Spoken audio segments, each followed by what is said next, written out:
So hello, मेरा नाम है अभिषेक और स्वागत करता हूं बच्चों आप सभी का हमारे इस प्यारे से खूबसूरत से प्लेटफॉर्म पे जिसका नाम है जेआर कॉलेज। तो यार कैसे हो आप सभी लोग? आई होप आप लोग बढ़िया होंगे, आप लोग की पढ़ाई एकदम बढ़िया चल रही होगी। ठीक है, सो जैसा कि आपको पता है बच्चों, हमने हमारे इस प्लेटफॉर्म पे हमारे इस चैनल पर केमिस्ट्री के लेक्चर शुरू किए हुए हैं। सही बात है। और हमने हमारे 3 लेसन ऑलरेडी कंप्लीट कर दिए हैं। कौन कौन से 3 लेसन मैंने आपको बताया है? एक अपना सॉलिड स्टेट, सही है, एक अपना है हैलोजन डेरिवेटिव HDA, और एक अपना है alcohol, phenol and ether. So 2 lesson जो है वो प्योरली ऑर्गेनिक केमिस्ट्री के हैं, एक आपका फिजिकल केमिस्ट्री का कंप्लीटेड है। सही है। आज हम लोग शुरू करने जा रहे हैं बच्चों हमारा सेकेंड लेसन। ठीक है, वैसे तो 4th लेसन होना चाहिए, but this is our second lesson जिसका नाम है सॉल्यूशंस। अब देखो, ये लेसन काफी सारे बच्चों की डिमांड भी थी कि सर सेकंड लेसन पढ़ाइए। मैंने पूछा था ना लास्ट कुछ लेक्चर्स में कि भैया कौन सा लेसन शुरू करें, तो आपने बोला था कि सर फर्स्ट लेसन पढ़ा दो जो मैंने ऑलरेडी पढ़ा दिया, सेकंड लेसन पढ़ा दो। ठीक है, 10th lesson 11th lesson already complete हो चुका है। एक दो लेसन की और डिमांड है, तो ये खत्म होने के बाद हम लोग 7th वाला भी शुरू करेंगे क्योंकि उसकी भी डिमांड आई हुई है। सही है। तो जो लेसन आप लोग कहोगे, जो लेसन आप लोग के एग्जाम पॉइंट ऑफ व्यू से इंपॉर्टेंट होंगे, उसको हम लोग कंप्लीट करते हुए चलेंगे और उसके साथ साथ हम अपना सिलेबस भी कंप्लीट करेंगे। ठीक है, चलेगा, स्टार्ट करते हैं। तो चलो, आज हम लोग बात करेंगे बच्चों हमारे बहुत ही one of the easiest lesson से। ठीक है, one of the easiest lesson है हमारा, that is nothing but our solution. अब देखो, सॉल्यूशन एक ऐसी चीज है जिससे आप कभी ना कभी कहीं ना कहीं हमेशा ही डील करते हो। ठीक है, चाहे आप घर पे नींबू पानी बना के पीते हो, सही है, चाहे आप कुछ भी बना रहे हो ना घर पे, आपकी मम्मी खाना बना रही है, it is also a type of mixture solutions, समझ रहे हो? तो आपके घर में या फिर आपके सराउंडिंग में कहीं ना कहीं ऐसी ऐसी चीज प्रेजेंट है ही है जो आपके इस लेसन से बिलोंग करती है। सही है। उसके बाद इस लेसन में प्रेशर की भी बात हो रही है, सॉल्युबिलिटी की भी बात हो रही है। सही है। तो ये लेसन काफी ज्यादा इंपॉर्टेंट तो है, पर उसी के साथ साथ काफी ज्यादा इजी भी है। इस लेसन में आपको थ्योरी पढ़नी है। ठीक है, उसके साथ साथ देयर आर सम फॉर्मूलाज जिसके बेस पे आपको न्यूमेरिकल्स आएंगे आपके एग्जाम में। सही है। तो कुछ लॉज हैं, कुछ फॉर्मूलाज हैं, उनसे डिराइव्ड, और उन डिराइव्ड फॉर्मूलाज से हमें कुछ न्यूमेरिकल सॉल्व करने हैं, वो हम लोग इस पूरे के पूरे लेसन में आराम से सीखेंगे। सही है। तो ये जो लेक्चर है ये थोड़ा सा एक इंट्रोडक्टरी लेक्चर होगा।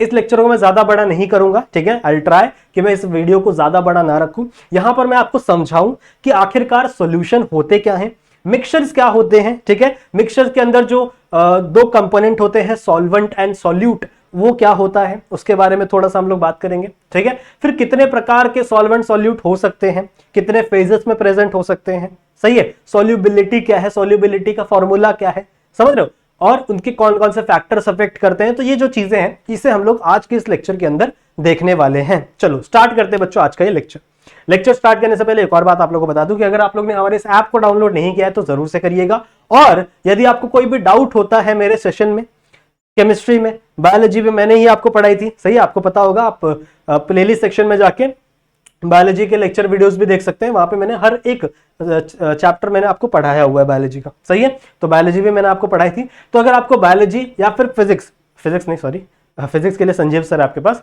तो बायोलॉजी या फिर केमिस्ट्री में अगर आपको कोई भी डाउट होता है तो आप आ सकते हो बच्चों मेरे इंस्टाग्राम पे। ठीक है, आप आ सकते हो, वहां पे बहुत सारे आपको अपडेट भी मिलेंगे। सही है। अगर आपको कोई डाउट होता है तो आप अपना बड़ा भाई समझ के मुझसे अपने डाउट क्लियर करवा सकते हो। ठीक है, अपने डाउट को कभी अपने मन में मत रखना। क्या पता आप एग्जाम देने बैठे और वही जो डाउट आपको था उसी टॉपिक में से कोई क्वेश्चन आपके सामने आ जाए, तो आप सोचोगे ना कि यार शायद एक बार पूछ लेता, शायद वो डाउट क्लियर हो जाता, तो अभी मेरे हाथ के 3 या मार्क्स या 4 मार्क्स आपको मिल जाते। सही है। तो डाउट को अपने मन में मत रखो, कोई डाउट आएगा तो जरूर से पूछो। सही है। और बाकी मैं आप लोग को हर एक लेसन पढ़ा ही रहा हूं, टेंशन मत लो। ठीक है, तो चलो बच्चों स्टार्ट करते हैं आज का ये लेसन, आज का ये लेक्चर नंबर 1। सबसे पहले हमको ये जानना है कि भैया मिक्सचर्स क्या होते हैं। देखो, आप लोगों ने बचपन में पढ़ा है, ठीक है, बचपन में क्या 11th स्टैंडर्ड में भी पढ़ा होगा मिक्सचर्स के बारे में। जब आप 2 या 2 से ज्यादा कंपोनेंट को मिक्स करते हैं, 2 कंपोनेंट या 2 से ज्यादा कंपोनेंट को जब आप मिक्स कर रहे हैं, तो उस चीज को हम लोग क्या कह सकते हैं? It is nothing but our mixture. सही है। एक एग्जाम्पल मैं आपको देना चाहूंगा इसके अंदर, बहुत अच्छा एग्जाम्पल है, जैसे हमारा एयर। ठीक है, now air is a mixture of various gases. हम लोग पढ़ते हैं ना बचपन में, हम लोग डेफिनेशन पढ़ते हैं that air is a mixture of various gases. इसके अंदर ऑक्सीजन भी मिलेगा आपको, इसके अंदर आपको नाइट्रोजन भी मिलेगा, कार्बन डाइऑक्साइड भी मिलेगा, आर्गन भी मिलेगा, नियॉन भी मिलेगा, मतलब दुनिया भर की जो गैसेस हैं वो आपके एयर में क्या है बच्चों? प्रेजेंट है। So I can say that it is a mixture of various gases. समझ रहे हो? ठीक है, मतलब ये क्या है, बहुत सारे अलग अलग गैसेस का मिक्सचर है। कौन कौन सी गैसेस हो सकती हैं आपको पता है, जैसे ऑक्सीजन हो सकता है, नाइट्रोजन हो सकता है, CO2 हो सकता है, ठीक है, SO2 हो सकता है। बहुत सारी गैसेस को हम लोग ग्रीन हाउस गैसेस भी बोलते हैं, जो ग्लोबल वार्मिंग में फैलाती है। सही है। So there are various gases जो प्रेजेंट होती है आपके एयर में। इसी तरीके से जब हम लोग घर पे, आप लोग बचपन में देखे रहोगे कि जब आप बाहर से खेल के घर पे आते रहोगे तो आपकी मम्मी आपके लिए नींबू पानी बनाती रहेगी, शरबत बनाती रहेंगी, ठीक है। तो मम्मी क्या करती है, मम्मी पानी लेगी, उसके अंदर नींबू निचोड़ देंगी, ठीक है, फिर उसके अंदर शक्कर, उसके अंदर नमक और भी कुछ चीजें डालनी होंगी तो डाल सकते हैं। सही है। उसको एकदम मिक्स कर करके आपको देती है, भैया ये ले नींबू पानी पी ले, उसके अंदर एक आइस दो, एक दो आइस का टुकड़ा भी डाल के, तो बोलती ये ले भाई पी ले, अच्छा लगेगा। So what is that, that is also a kind of a mixture. तो मिक्सचर का मतलब क्या हुआ, मिक्सचर का मतलब हम लोग ने क्या समझा, मिक्सचर का मतलब हम लोग ने क्या समझा बच्चों, when two or more component are mix together, when two or more component are mixed together, इसी को ही हम लोग क्या कहते हैं, इसी को हम लोग क्या कहते हैं, मिक्सचर। जैसे आप लोग ने भेल खाई होगी, तो भेल वाले अंकल पहले उसके अंदर वो मुरमुरा डालते, फिर उसके अंदर थोड़ी सी नमकीन डालते, थोड़ी सी चटनी डालते, सही है, उसके अंदर सिंगदाने डालते, समझ रहे हो। तो अलग अलग चीजें मिला मिला के बोलते ये लो भैया भेल खा लो। So it is also a kind of a mixture, समझ रहे हो। तो मिक्सचर का डेफिनेशन बड़ा ही सिंपल है, आप लोग 12th स्टैंडर्ड में आ चुके हैं, तो इतना तो ब्रेन आपका डेवलप है कि आप लोग इतनी चीजें समझ में रहोगे। सही है। So this is just kind of mixture. अब आगे बढ़ते हैं।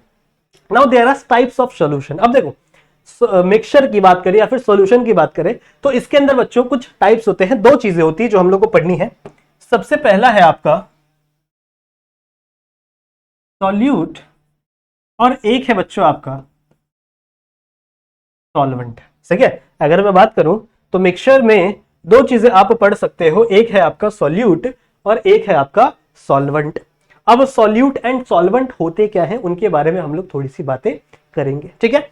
उसके पहले अच्छा सॉल्यूट और सॉल्वेंट अपन बाद में बात करते हैं, पहले मैं आपको एक चीज और बताता हूं। मिक्सचर की बात करो बच्चों, दो प्रकार के मिक्सचर है। एक है बच्चों आपका होमोजीनियस मिक्सचर, ये थोड़ा रह गया था, होमोजीनियस मिक्सचर या फिर सॉल्यूशन भी कह सकते हो आप। और एक है बच्चों आपका हेट्रोजीनियस मिक्सचर। क्या बोला मैंने कहा बच्चों there are two types of solution या फिर there are two types of mixtures. दो प्रकार के मिक्सचर होते हैं, एक है आपका होमोजीनियस मिक्सचर और एक है बच्चों आपका हेट्रोजीनियस मिक्सचर, ठीक है। अब इसको हम लोग एग्जांपल से समझते तो ज्यादा बेटर तरीके से समझ में आएगा। मान लो आपने एक ग्लास में पानी लिया है, ठीक है, और उसके अंदर 2 चम्मच आपने शक्कर डाल दी। सही है, 2 चम्मच मान लो आपने उसके अंदर शक्कर डाल दी। अब जब आप उस शक्कर को मिला रहे हो तो कुछ समय बाद आप ये नोटिस करोगे कि उसके अंदर आपको शक्कर के क्रिस्टल दिखने बंद हो जाएंगे। उसके अंदर आपको जो शक्कर है उसके क्रिस्टल्स आपको नहीं दिखेंगे। इसका मतलब क्या है कि वो जो शक्कर के पार्टिकल्स है वो क्या हो चुके हैं, पानी के अंदर पूरी तरीके से घुल चुके हैं। सही है, पानी के अंदर पूरी तरीके से घुल चुके हैं, वो शक्कर है उस पानी के अंदर, क्योंकि जब आप उस पानी को पियोगे तो वो पानी आपको मीठा लगेगा because of that sugar. But वो शक्कर के क्रिस्टल आपको दिखेंगे क्या, नहीं। मतलब आपको वो पानी सिर्फ एक ही फेज में दिखेगा, आपको उसके अंदर 2 अलग अलग फेजेस नहीं दिखेंगे। अब शक्कर क्या था, एक सॉलिड फेज था। ध्यान से सुनो क्या मैं बोलने की कोशिश कर रहा हूं, ध्यान से सुनो। शक्कर क्या था बच्चों आपका, एक सॉलिड फेज था, ठीक है, और जो आपका पानी था वो किस फेज में था, लिक्विड फेज में। सही बात है, ठीक है। आपका जो शुगर था वो सॉलिड फेज में था और जो आपका पानी था लिक्विड था वो कौन सा फेज में था बच्चों, आपके लिक्विड फेज में। सही है। तो जब आपने इन दोनों के मिलाया तो वहां से जो आपका रिजल्ट बना वो लिक्विड फेज में ही बना। मतलब आपका जो सॉलिड फेज था, शुगर था, वो क्या हो गया, वहां पे गायब हो गया और वहां पे सिर्फ क्या बचा है बच्चों, लिक्विड फेज बचा है। मतलब उसके अंदर सिर्फ एक ही फेज बचा है, 2 फेज अब उसके अंदर नहीं है। समझ रहे हो। और इन दोनों फेज को अलग अलग करना, मतलब मान लो अभी शक्कर वाला पानी है, सही है, तो उसके अंदर से आप शक्कर को रिमूव कर सकते हो। आप बोलो चलो मैं छान देता हूं इसको, शक्कर अलग हो जाएगा, नहीं हो पाएगा, बिकॉज वो उसके अंदर क्या हो चुका है, पूरी तरीके से मिक्स हो चुके हैं। तो ऐसे सॉल्यूशन को जिसके अंदर सिर्फ एक ही फेस हमको दिखता है, या फिर वो हमेशा पूरा कंप्लीटली एक दूसरे के साथ क्या हो जाते हैं, मिक्स हो जाते हैं, सोल्यूबल हो जाते हैं, ऐसे मिक्सचर, ऐसे सॉल्यूशन को हम लोग क्या कहते हैं बच्चों, होमोजीनियस सॉल्यूशन। ठीक है, ऐसे सॉल्यूशन को हम लोग क्या कहते हैं, होमोजीनियस मिक्सचर या फिर होमोजीनियस सॉल्यूशन। बात समझ में आई है? जैसे पानी और नमक को आपने मिला दिया एक साथ, ठीक है, तो पानी और नमक को आप जब मिलाया तो उसके अंदर से पानी गायब, नमक गायब हो गया, नमक तो आपको दिख ही नहीं रहा है, उसके अंदर सिर्फ आपको क्या दिख रहा है, पानी दिख रहा है। समझ में आ रहा है? जैसे मान लो मैंने यहां पर एक पानी की बोतल रखी है, ठीक है, अब अगर इसके अंदर नमक है या नहीं है आप सिर्फ देख के नहीं बता सकते ना, क्योंकि आपको नमक दिखेगा ही नहीं, वो सिर्फ एक ही फेज में, ये जो लिक्विड है ये सिर्फ एक ही फेज में प्रेजेंट है, लिक्विड फेज में, इसके अंदर का जो सॉलिड वाटर सॉलिड सॉल्ट है वो क्या हो चुका है, गायब हो चुका है। समझ रहे हो? ठीक है, so this is a homogeneous mixture, इसी को हम लोग क्या बोलते हैं बच्चों, होमोजीनियस मिक्सचर। बात समझ में आ गई? सेम इसका अपोजिट है बच्चों हेट्रोजीनियस मिक्सचर। ठीक है, हेट्रोजीनियस मिक्सचर इसका मतलब क्या है, इसको मिटा दूं मैं, इस वाले पार्ट को मिटा दूं, चलो ध्यान से सुनेंगे सब समझ में आएगा। क्या बोला मैंने, हेट्रोजीनियस मिक्सचर का मतलब क्या है, ऐसा मिक्सचर जहां पर आप चीजों को मिक्स करने के बाद भी आप दो अलग अलग फेजेस देख सकते हो, यहां पे दो या दो से ज्यादा अलग अलग फेजेस आप देख सकते हो, ऐसे मिक्सचर को मैं क्या कहूंगा, हेट्रोजीनियस मिक्सचर।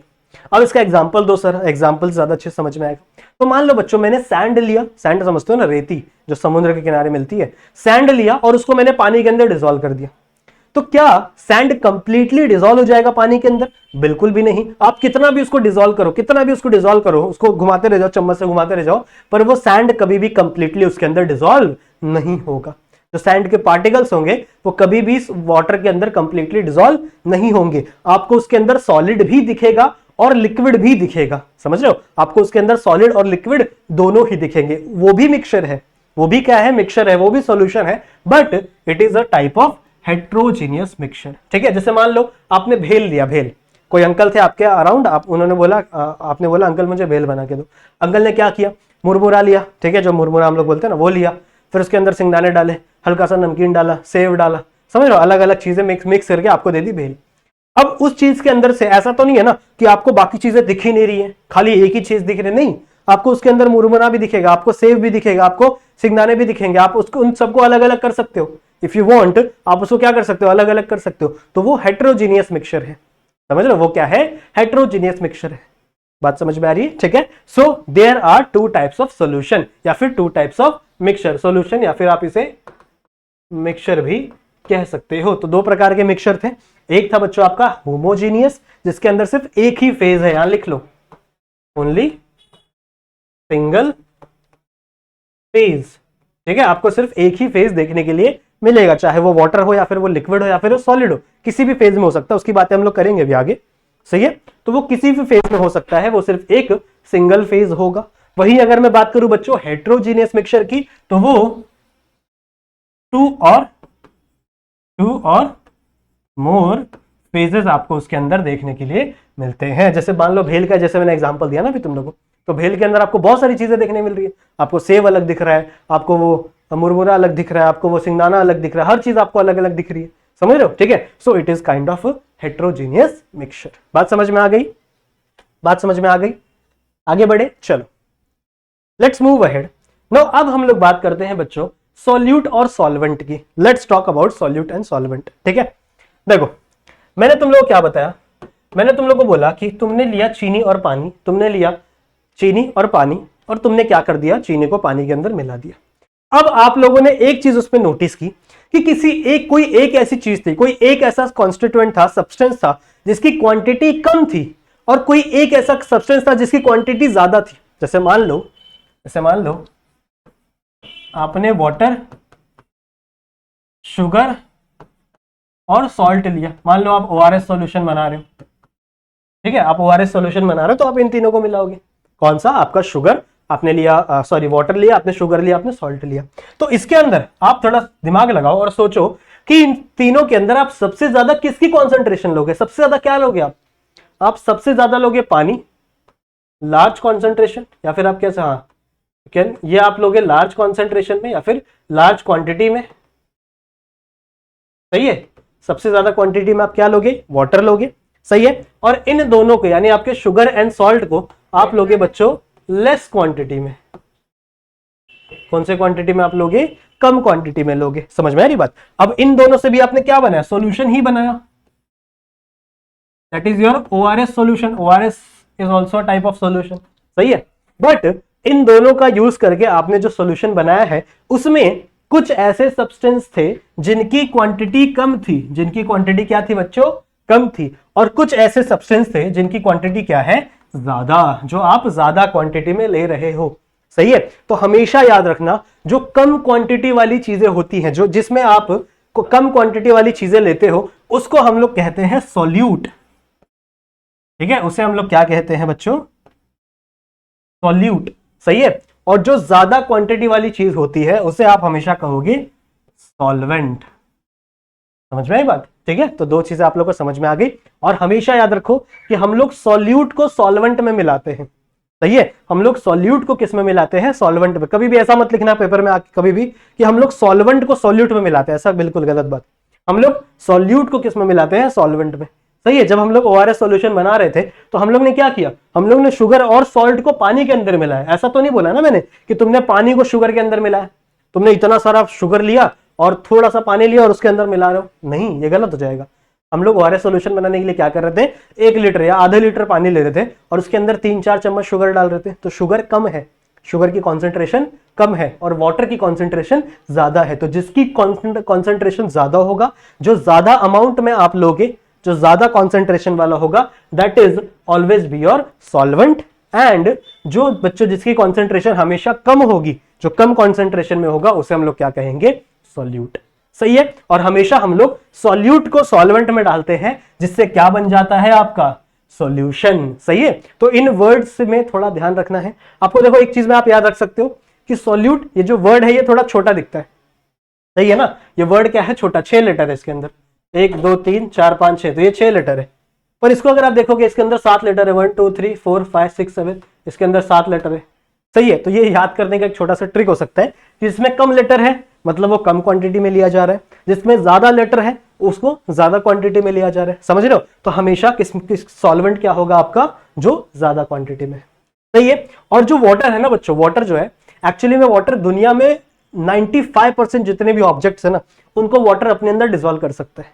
वाटर के पास ये कैपेबिलिटी है, कैपेसिटी है कि दुनिया के बहुत सारे सॉल्यूट को वो क्या कर सकता है, अपने अंदर डिसॉल्व करवा सकता है। इसीलिए वाटर को, ये जो वाटर है ना, वाटर को हम लोग कहते हैं, water is it is called as universal solvent, solvent, समझ रहे हो। सॉल्वेंट मैंने क्यों बोला, क्योंकि ये अपने अंदर डिसॉल्व करता है कोई भी चीजों को, एंड इट इज यूनिवर्सल, मतलब दुनिया में मैक्सिमम चीजों को ये खुद के अंदर डिसॉल्व कर सकता है वाटर। इसीलिए इसको हम लोग क्या बोलते हैं, water is a universal solvent. बात समझ में आ गई, ठीक है। आगे चलते एक और बात जान लेते हैं, एक सेकेंड, एक और बात जान लेते हैं पहले, फिर आगे जाएंगे। सुनो, ये जो आपका सॉल्यूट है और ये जो आपका सॉल्वेंट है, सॉल्वेंट और ये जो सॉल्यूट है, ये किसी भी फेज में हो सकते हैं। 3 फेजेस हम लोग ने सुना है ना, हम लोग ने सुना है सॉलिड, हम लोग ने सुना है लिक्विड, हम लोग ने सुना है गैस। वैसे तो और भी फेजेस होते हैं, प्लाज्मा भी होता है, ऐसे बहुत सारे फेज होते हैं, एक्वस भी फेज होते हैं, पर हम लोग ने मेजर इन्हीं तीनों फेज को सुना है। तो आपका जो सॉल्यूट है या फिर सॉल्वेंट है, वो तीनों फेज में एग्जिस्ट कर सकता है बच्चों। आपका सॉल्यूट सॉलिड भी हो सकता है, लिक्विड भी हो सकता है, गैस भी हो सकता है। सिमिलरली आपका जो सॉल्वेंट है, it can also solid, liquid and gas, सही है। इन सॉलिड स्टेट तो अभी हम लोग ने पढ़ा ही है, सही बात है, ठीक है। तो अब हम लोग कुछ एग्जांपल्स भी देखेंगे इसके साथ साथ। एक चार्ट दिया हुआ है बुक में आपके, एक टेबल दिया हुआ है जहां पर कुछ सॉल्यूशंस के नाम बताए हुए हैं, ठीक है। एग्जांपल भी लिख सकते हैं या फिर कुछ सॉल्यूशंस के नाम दिए हुए हैं, और इस सॉल्यूशंस के नाम में से आपको पता करना है कि सॉल्वेंट कौन सा है और सॉल्यूट कौन सा है, ठीक है। तो इसका एक छोटा सा ट्रिक है, हमेशा आप याद रख सकते हो। जैसे यहां पे देखो लिखा है इथेनॉल इन वाटर, यहां पे लिखा है आयोडीन इन एयर। तो जो पहले लिखा है ना बच्चों, वो हमेशा सॉल्यूट होता है, और जो बाद में लिखा होता है वो हमेशा सॉल्वेंट होता है। अब कैसे यहां पे देखते हैं। सबसे पहला क्या दिया हुआ है, सी वाटर। सी वाटर की बात करो तो सी वाटर में क्या है, सैंड प्रेजेंट है और वाटर प्रेजेंट है, सही है। तो सैंड की कॉन्सेंट्रेशन कम होती है, वाटर की कॉन्सेंट्रेशन ज्यादा है। सिमिलरली यहाँ पे भी अगर आप देखो शुगर इन वाटर, ठीक है, जो शुगर है वो किसके अंदर डाला है आपने, वाटर के अंदर डाला है, मगर जो शुगर है उसकी कॉन्सेंट्रेशन कम है, that's why sugar is a solute and water is a solvent. सही है, लेकिन ये किस फेज में, वो फेज हमको यहाँ पे लिखना है। अगर मैं शुगर की बात करूं तो शुगर हमारा रहता है बच्चों सॉलिड फेज में, और अगर मैं वाटर की बात करूं तो वाटर रहता है हमारा लिक्विड फेज में। सही है, इसके ऊपर भी क्वेश्चन पूछे जा सकते हैं, समझ रहे हो। फिर बात करते हैं बच्चों अलॉय ऑफ अ मेटल, ठीक है। अलॉय ऑफ अ मेटल आप लोग ने पढ़ा होगा कि बहुत सारे मेटल्स का हम लोग अलॉय बनाते हैं, जैसे stainless steel is a alloy. सही है, तो हम लोग जितने भी अलग अलग मेटल रहते हैं वो सारे मेटल किस फॉर्म में होते हैं, वो सारे के सारे मेटल सॉलिड के फॉर्म में होते हैं ना, तो दोनों क्या होंगे यहाँ पर सॉलिड। आपका सॉल्यूट भी सॉलिड होगा और आपका सॉल्वेंट भी क्या होगा सॉलिड। क्लियर है। फिर बच्चों iodine in air, next example है आपका आयोडीन इन एयर। तो मतलब आयोडीन आपका सॉल्यूट है और एयर आपका सॉल्वेंट। अब एयर तो आप सबको पता है कि एयर किस फॉर्म में रहती है, गैस फॉर्म में रहती है। पर मैं आपको बताऊं आयोडीन जो है ना, आयोडीन एक टाइप का हैलाइड है, हैलोजन है, जो कि सॉलिड फॉर्म में एग्जिस्ट करता है। किस फॉर्म में एग्जिस्ट करता है बच्चों, ये सॉलिड फॉर्म में। अगर आप केमिस्ट्री के लैब्स में जाओगे तो आपको वहां पे आयोडीन की छोटी छोटी बॉल मिलती है, ठीक है। आयोडीन की पर्पल कलर की छोटी छोटी बॉल होती है और उसको हीट किया जाता है। तो जब वो हीट होता है तो डायरेक्टली वो किस में कन्वर्ट हो जाता है, गैस में। नॉर्मली जितने भी सॉलिड्स होते हैं वो पहले लिक्विड में कन्वर्ट होते हैं और फिर लिक्विड गैस में कन्वर्ट होता है ना, पर आयोडीन के साथ ये सीन नहीं है। आयोडीन डायरेक्टली किस में कन्वर्ट होता है, गैस में कन्वर्ट होता है, समझ रहे हो, ठीक है। सो आयोडीन नॉर्मल रूम टेम्परेचर पे सॉलिड स्टेट में होता है। फिर बात करते हैं बच्चों हम लोग इथेनॉल की। देखो इथेनॉल इन वाटर, इथेनॉल क्या है, एक अल्कोहल है, और अल्कोहल को किस में डाल रहे हो आप, वाटर के अंदर डाल रहे हो ना। Water is a solvent and ethanol is a solute. Ethanol भी किस फॉर्म में है, लिक्विड फॉर्म में, और वाटर भी किस फॉर्म में है आपका, लिक्विड फॉर्म में। तो दोनों क्या हो गए बच्चों आपके लिक्विड फॉर्म में।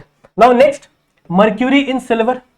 अगर आपने मर्क्यूरी को डाल दिया सिल्वर के अंदर, अब मर्क्यूरी एक ऐसा मेटल है, ये बचपन में आप लोगों ने पढ़ा होगा that mercury is a metal, exception था ना ये, कि ऐसा मेटल है बच्चों जो लिक्विड फॉर्म में प्रेजेंट होता है,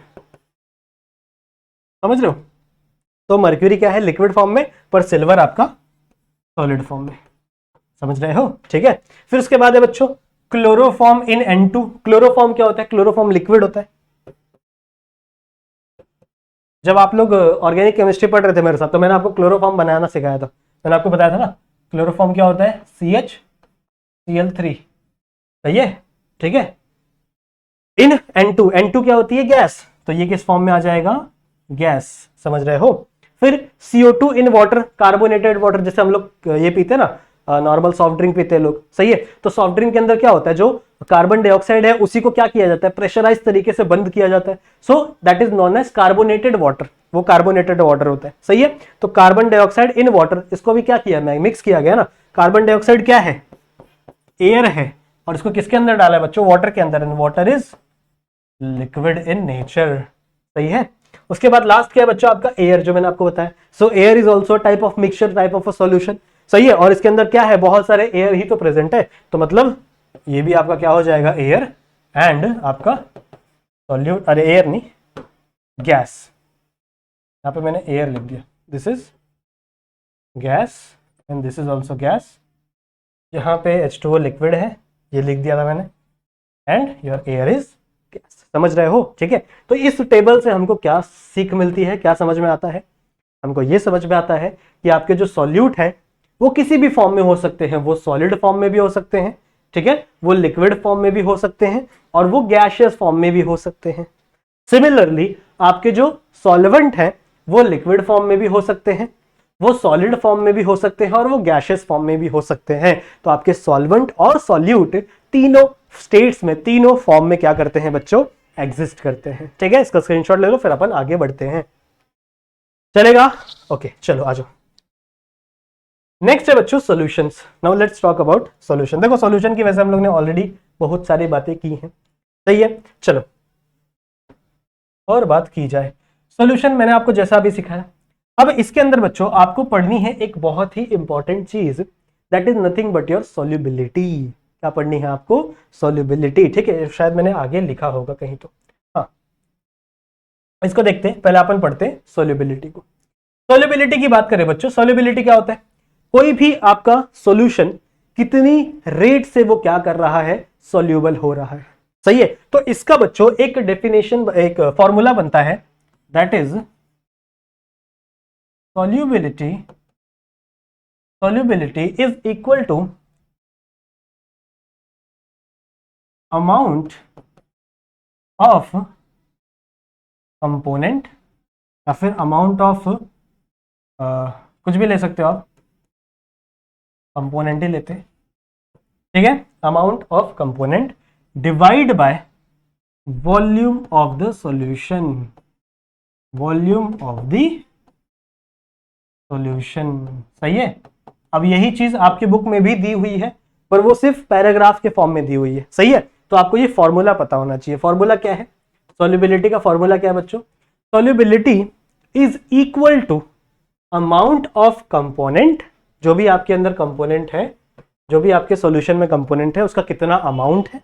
सही है। And volume of the solution, solution का वॉल्यूम क्या है। सही बात है। ठीक है। सो आप इसको वर्ड फॉर्म में भी लिख सकते हो, वर्ड फॉर्म में लिख सकते हो। कैसे लिखोगे, that solubility is the ratio of, solubility is the ratio of amount of component and volume of the solution. Simple सी लाइन बन गई, दो लाइन की ये बन गया डेफिनेशन। सही है। तो इस डेफिनेशन को आप लिख सकते हो अपने एग्जाम में। नाउ बात करते हैं बच्चों इसके यूनिट की। अब इसका यूनिट आपको पता होना चाहिए, क्योंकि आप अब आगे जाके न्यूमेरिकल्स करोगे। सही है। और न्यूमेरिकल्स के आंसर में अगर आप यूनिट ही नहीं लिखोगे तो दिक्कत हो जाएगी, आपका 1 मार्क्स तो वहीं कट जाएगा। सही है। तो यूनिट बहुत जरूरी है। अब अगर अमाउंट की बात करें बच्चों, तो अमाउंट को हमेशा हम लोग मेजर करते हैं बच्चों मोल्स में। इसके अंदर मेजर करते हैं हम लोग मोल्स में मेजर करते हैं। सही है। ग्राम व्राम में मेजर नहीं करेंगे हम लोग, यहाँ पे किसके अंदर मेजर करेंगे उसको, मोल्स में। मतलब एक एटम को हम लोग 1 मोल कहते हैं। अब मान लो मैंने 1 ग्राम लिया है, सही है, तो उसका मॉलिक्यूलर वेट होगा, उसके मॉलिक्यूलर वेट से हम लोग उसका मोल निकालते हैं। वो मैं आपको पढ़ाऊंगा कभी फॉर्मूले के हिसाब से।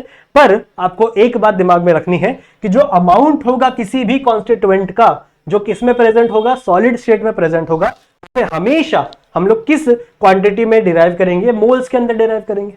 सही है। And the volume of the solution, अब सॉल्यूशन क्या है, लिक्विड स्टेट है, volume of the solution, volume निकाल रहे हैं हम लोग, तो लिक्विड हमेशा हम लोग बच्चों लीटर्स में मेजर करते हैं। ठीक है। इसको किस में मेजर करते हैं हम लोग, लीटर में मेजर करते हैं। तो सॉल्युबिलिटी का जो यूनिट है वो क्या बन जाएगा, उसका यूनिट बन जाएगा बच्चों मोल्स पर लीटर। ठीक है। आप ऐसे भी लिख सकते हो, और you can write moles litre inverse. सही है। क्योंकि अगर ये नीचे रहता है, कैसे होता है बताओ, ये देखो मोल्स डिवाइड बाय लीटर है ना। अब नीचे है तो इसके ऊपर +1 है, अगर ये +1 ऊपर गया तो माइनस हो जाएगा। तो मोल्स लीटर इनवर्स, या फिर वही चीज हम लोग इसको ऐसे रीड करते हैं, मोल्स लीटर इनवर्स, या फिर you can also say moles per litre. सही है। So this is the solubility. Now वापस आते हैं बच्चों सॉल्यूशंस की तरफ, और एक टॉपिक मुझे आपको और सिखाना है, that is type of solution. ठीक है। टाइप ऑफ सॉल्यूशन, 3 प्रकार के सॉल्यूशन हमें देखने के लिए मिलते हैं। ध्यान से पढ़ेंगे सब समझ में आएगा। देखो, एक है अनसैचुरेटेड सॉल्यूशन, ठीक है, एक है सैचुरेटेड सॉल्यूशन,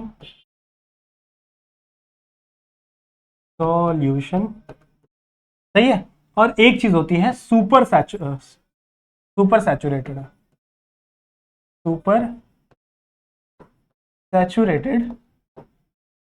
सॉल्यूशंस। सही है। ठीक है। तो 3 प्रकार के सॉल्यूशन हम लोग को देखने हैं। एक है आपका अनसैचुरेटेड सॉल्यूशन। अब इसको अनसैचुरेटेड, सैचुरेटेड को डबल बॉन्ड ट्रिपल बॉन्ड से नहीं आपको ये करना है, हम लोग अभी ऑर्गेनिक केमिस्ट्री नहीं पढ़ रहे हैं, हम लोग फिजिकल केमिस्ट्री पढ़ रहे हैं। ठीक है। सो एक है बच्चों आपका अनसैचुरेटेड सॉल्यूशन, एक है सैचुरेटेड सॉल्यूशन, और एक है सुपर सैचुरेटेड सॉल्यूशन। इसको पढ़ाने से पहले मुझे आपको इक्विलिब्रियम समझाना है। वो अगर आप समझोगे तब आप जान पाओगे कि आखिरकार ये सैचुरेटेड अनसैचुरेटेड होते क्या है। मुझे आपको समझाना है बच्चों इक्विलिब्रियम क्या होता है।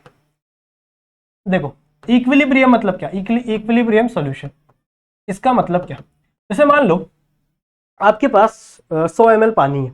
ठीक है। अब उस 100 ml पानी में मैंने बोला कि भैया ये लो इतना, मतलब मैंने आपको 1 किलो शक्कर दे दिया, ठीक है। और मैंने बोला कि आपको इस 100 ml पानी के अंदर इस 1 किलो शक्कर को डिसॉल्व करना है, धीरे धीरे डिसॉल्व करो, आराम से करो, पर इसको करना है। आप लोगे, बोलोगे ठीक है चलो करते हैं हम लोग। आप लोगे उस 100 ml पानी के अंदर 1 चम्मच शक्कर डालोगे, फिर उसको डिसॉल्व करोगे, वो फटाक से डिसॉल्व हो जाएगा कुछ 2-3 मिनट के अंदर। फिर आप वो दूसरा चम्मच लोगे, वापस उसको डिसॉल्व करोगे, वो भी डिसॉल्व हो जाएगा। सही है। तो ऐसे करके 4, 5, 6, 7 चम्मच बच्चों शक्कर क्या हो सकता है, डिसॉल्व हो सकता है। पर एक टाइम ऐसा आएगा, एक ऐसा लिमिट आएगा बच्चों, जब उस पानी के अंदर शक्कर डिसॉल्व होना बंद हो जाएगा। मैंने क्या बोला, समझा? मैंने बोला बच्चों कि आपने छोटा सा पानी लिया है, उसके अंदर शक्कर आप डिसॉल्व कर रहे हो, सही है। तो आप डिसॉल्व किए जा रहे हो 2 चम्मच डाला, 3 चम्मच डाला, 4 चम्मच डाला, आप डिसॉल्व हो रहा है वो शक्कर, सही है। पर एक लिमिट ऐसा आएगा बच्चों उस पानी का, जब उसके अंदर शक्कर डिसॉल्व होना बंद हो जाएगा। इसका मतलब क्या है? इसका मतलब यह है बच्चों कि उस वाटर की, जितनी भी आपने कॉन्सेंट्रेटेड वाटर ली है, उसकी एक लिमिट है किसी भी सॉल्यूट को डिसॉल्व करने की। मैंने समझा मैंने क्या बोला? क्योंकि शक्कर हमारा सॉल्यूट है और वाटर हमारा सॉल्यूशन है, तो सॉल्यूट की एक लिमिट होती है कि सॉल्यूशन के अंदर आप क्या कर सकते हो, उसे डिसॉल्व कर सकते हो। अगर आपने वो लिमिट क्रॉस कर दी, अगर आप उस लिमिट से ज्यादा सॉल्यूट को डाल दिया आपने सॉल्यूशन के अंदर, तो फिर वो सॉल्यूट, उसके अंदर सॉल्यूशन डिसॉल्व नहीं हो पाएगा, उसके अंदर उसका डिसॉल्यूशन कभी भी पॉसिबल नहीं हो पाएगा। सही है ना? आप रिएक्शन समझते हो ना? इसको मिटाओ एक सेकेंड। आपने एक रिएक्शन देखी होगी अपने बुक में, कैसी रिएक्शन? आपकी बुक ने लिखा है कि जब आप सॉल्यूट को सॉल्वेंट के साथ रिएक्ट करते हो, ठीक है, and this is reversible reaction, ऐसे दिया हुआ ना, तो बनता है बच्चों आपका सॉल्यूशन। सही है। और इसके ऊपर क्या लिखा हुआ है? इसके ऊपर लिखा हुआ है यहां पे डिसोल्यूशन, मतलब यहां पे आपका डिसॉल्व हो रहा है, और यहां पे होता है क्रिस्टलाइजेशन। रुको, क्रिस्टलाइजेशन, इसका मतलब क्या है इस रिएक्शन का? ये रिएक्शन मैंने बताई नहीं, बता देता हूं। इस रिएक्शन का मतलब क्या है कि जब आप सॉल्यूट और सॉल्वेंट को मिलाओगे और उनको क्या करोगे, डिसॉल्व करोगे, तो क्या मिल जाएगा आपको? सॉल्यूशन मिल जाएगा। सिमिलरली जब आप इस सॉल्यूशन का क्रिस्टलाइजेशन करोगे, ठीक है, इसका क्या करोगे, क्रिस्टलाइजेशन करोगे, तो वापस आपको सॉल्यूट और सॉल्वेंट अलग अलग देखने के लिए मिल सकते हैं। अब ये क्रिस्टलाइजेशन करने का अलग अलग तरीका हो सकता है, अलग अलग सॉल्वेंट में, अलग अलग सॉल्यूशन में अलग अलग तरीका से आप क्रिस्टलाइजेशन कर सकते हो, जिससे आपके सॉल्यूट और सॉल्वेंट अलग हो जाएंगे। ये क्या है? ये रिवर्सिबल रिएक्शन है। ये जो सिंबल है ये रिवर्सिबल रिएक्शन का सिंबल है, लिख दो रिवर्सिबल रिएक्शन। सही है। तो हम लोग क्या बात कर रहे थे? हम लोग बात कर रहे थे बच्चों इक्विलिब्रियम की। We are talking about equilibrium solution. मैंने क्या बोला? मैंने बोला बच्चों हर सॉल्वेंट की सॉल्यूट में, सॉरी, हर सॉल्यूट की, मैं कंफ्यूज रहता हूं कभी कभी, ठीक है, ध्यान देना। हर सॉल्यूट की सॉल्वेंट में मिक्स होने की बच्चों एक लिमिट है, उस लिमिट से ज्यादा आप मिक्स करोगे तो वो क्या हो जाएगा, मिक्स नहीं होगा, उसके अंदर डिसॉल्व ही नहीं होगा। समझ रहे हो? तो वो जो लिमिट है, वो जो लिमिट है जहां तक आपका जो शुगर है वो वाटर के अंदर डिसॉल्व हो रहा था ना, उस लिमिट को, अगर उस लिमिट पे आपका सॉल्यूशन पहुंच गया ना, तो उस सॉल्यूशन को हम लोग कहेंगे इक्विलिब्रियम सॉल्यूशन। उस सॉल्यूशन को हम लोग क्या बोलेंगे? Equilibrium solution. की मतलब आपका सॉल्यूशन अभी इक्विलिब्रियम पे है, इससे ज्यादा इसके अंदर सॉल्यूट मिक्स नहीं हो सकते। समझ में आ गया इक्विलिब्रियम क्या होता है? सही है। अब समझते हैं इन दिनों को। अगर मान लो बच्चों हम लोग इक्विलिब्रियम से कम सॉल्यूट किसी सॉल्यूशन के अंदर डालते हैं तो वो आराम से डिसॉल्व हो जाएगा। तो ऐसे सॉल्यूशन को हम लोग क्या कहते हैं? Unsaturated solution. इस कंडीशन में क्या होगा कि आपका जो सॉल्यूट का कॉन्सेंट्रेशन है, आपके जो बच्चों सॉल्यूट का जो कॉन्सेंट्रेशन है वो हमेशा लेस रहेगा। किससे? इक्विलिब्रियम से। इससे इक्विलिब्रियम से। समझा मैंने क्या बोला? इसको साइड में लेते। समझा मैंने क्या बोला? मैंने बोला बच्चों इक्विलिब्रियम, समझा? इक्विलिब्रियम वो कंडीशन है जहां पर आपका मैक्सिमम आपका जो सॉल्यूट है वो सॉल्वेंट के अंदर डिसॉल्व हो सकता है। अगर आप कम डिसॉल्व करोगे, अगर आप सॉल्यूट को कम सॉल्यूट डिसॉल्व करोगे किसी भी सॉल्यूशन के अंदर, तो वो हमेशा इक्विलिब्रियम से क्या होगा? लेस होगा। ऐसे सॉल्यूशन को हम लोग क्या कहते हैं? Unsaturated solution. ठीक है, समझा? ऐसे सॉल्यूशन को हम लोग क्या कहते हैं बच्चों? Unsaturated solution. फिर एक दिया हुआ बच्चों saturated solution. Now what is mean by saturated solution? Saturated solution उसे कहा जाता है जो आपका इक्विलिब्रियम सॉल्यूशन हो। आपके इक्विलिब्रियम सॉल्यूशन को ही सैचुरेटेड सॉल्यूशन कहा जाता है। तो यहां पर जो आपका सॉल्यूट का कॉन्सेंट्रेशन है वो हमेशा इक्वल होगा इक्विलिब्रियम के कॉन्सेंट्रेशन को। समझ रहे हो? इक्विलिब्रियम के कॉन्सेंट्रेशन को ये हमेशा क्या होगा? इक्वल होगा। समझा? ठीक है। तो सैचुरेटेड मतलब क्या? सैचुरेटेड का सिंपल सा मतलब है कि जितना सॉल्यूट किसी सॉल्वेंट में डिसॉल्व हो सकता है, अगर आपने उतना ही सॉल्यूट डाला है उसके अंदर, अगर आपने उतना ही सॉल्यूट डाला है जितना वो डिसॉल्व हो सकता है, उसकी लिमिट जितनी है, तो ऐसे सॉल्यूशन को आप क्या कहोगे? Saturated solution. सही है। और एक है सुपर सैचुरेटेड, मतलब आप अगर इक्विलिब्रियम कॉन्सेंट्रेशन से ज्यादा सॉल्यूट का कॉन्सेंट्रेशन कर दो, अगर आप सॉल्यूट का कॉन्सेंट्रेशन बहुत ज्यादा कर दो आपकी इक्विलिब्रियम कॉन्सेंट्रेशन से, तो ये क्या हो जाएगा? Super saturated. और इतना ज्यादा सॉल्यूट कभी भी उसके अंदर डिसॉल्व नहीं होता। समझ में आई बात? तो इसका स्क्रीनशॉट ले लो फटाक से और फिर अपन आगे बढ़ेंगे। Done, let's move. ठीक है।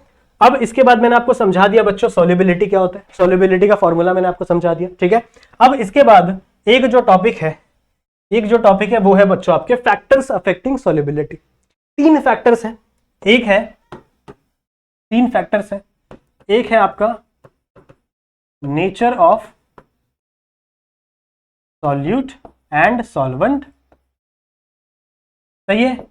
एक है आपका effect of temperature on solubility,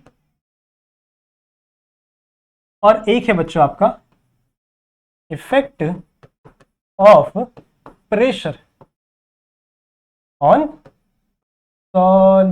solubility. समझ रहे हो? तो ये तीन फैक्टर हैं।